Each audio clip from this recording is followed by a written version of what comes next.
So we are getting all the validations that we were looking for in this strategy. The 3 EMA swing trading strategy is highly effective for identifying strong trends, timing pullbacks, and avoiding market traps. In this strategy, I will combine 3 separate exponential averages, the 9 period, 21 period, and 50 period, but it's important to understand how they interact, and most importantly, how to use volume to confirm high probability setups. Let's begin by adding 3 exponential moving averages to our screen. The default setting here is for 9 period average. Let's modify the 3 of them to suit our strategy. The 9 period EMA captures short-term momentum and reacts quickly to price movements. The 21 period EMA helps define the medium-term trend and acts as a dynamic support level. Finally, the 50 period EMA provides the overall trend direction and filters out market noise. One of the feedbacks I often get is why not use a different setting like 10 period moving average and 20 period moving average. The only reason I prefer is because they align better with popular Fibonacci retracement levels. And finally, to find the strength behind the price moves, I will also add the volume indicator. With this, let's step right into the strategy. The first step of our strategy is to identify a strong primary trend on the EMA. For this, we will use the 50 period moving average, and the condition is that it must be sloping upwards and the price should be trending above this moving average line. In this scenario, after a strong correction, price makes a reversal crossing above the EMA line. However, it is important to note that the shape of the EMA is really important. At first, it turns flat, still showing fatigue from the price correction. However, after a few periods, it starts sloping upwards, demonstrating that the market is now refreshing and moving upwards. The slope of the EMA is one of the clearest indicators of our trend strength. A steep upward slope suggests a strong momentum. Secondly, a strong uptrend should show price staying consistently above the 50 average line with only shallow pullbacks that don't violate the level. Now the next step is to analyze how the 9 moving average and 21 moving average behave within the trend that we just established. A strong trend is when the 9 moving average consistently stays above the 21 moving average, with clear separation from each other and the 50 moving average. The key observation here is divergence. If the 9 moving average is pulling away from 21 moving average, momentum is increasing. This is where volume plays an important role as well. If volume is decreasing while EMAs are coming close together, it's a warning sign that the price might enter a consolidation phase or even reverse.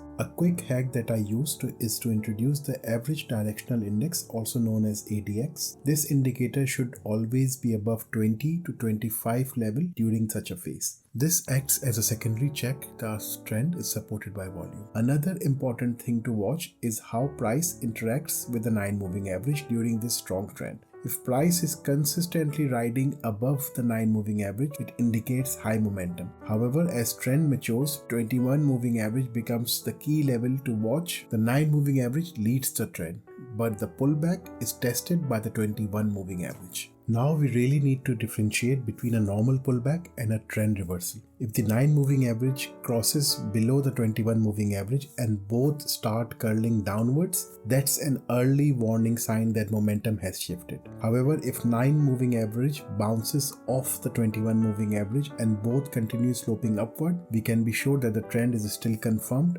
For opening a trade using this strategy, I wait for the price to do a pullback and it bounce off the 21 moving average line. It is important that the price should not close below the moving average line and under no conditions break the 50 moving average. For the stop loss placement, I prefer to keep it just below the swing low of the pullback, as this ensures that if the trade is invalidated, I exit early without unnecessary losses. If the trend is particularly strong, I might even use a 50 moving average as a wider stop, giving the trade more room to perform. However, if the price closes below the 50 moving average, it usually is a very clear signal that the trend is now weakening and it's time to exit. Here are a few examples to demonstrate this strategy in action. Drop a comment if you would like more examples. In our first example, we will use the ARM stock. The 50 moving average slopes downwards and tracks upwards after a price turnaround.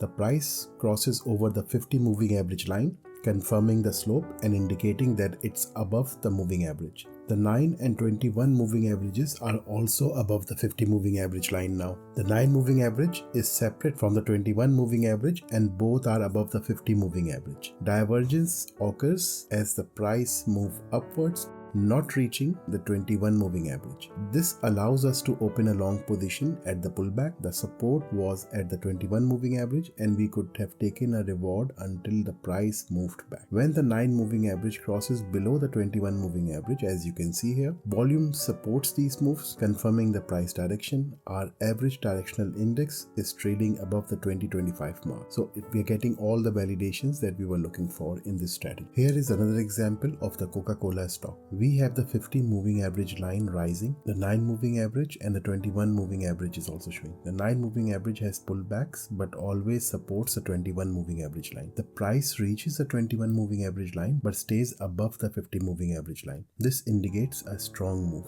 We could have opened a long position at the pullback supported by the recent swing low. If this strategy makes sense to you, let me know in the comments how you use EMAs in your own trading.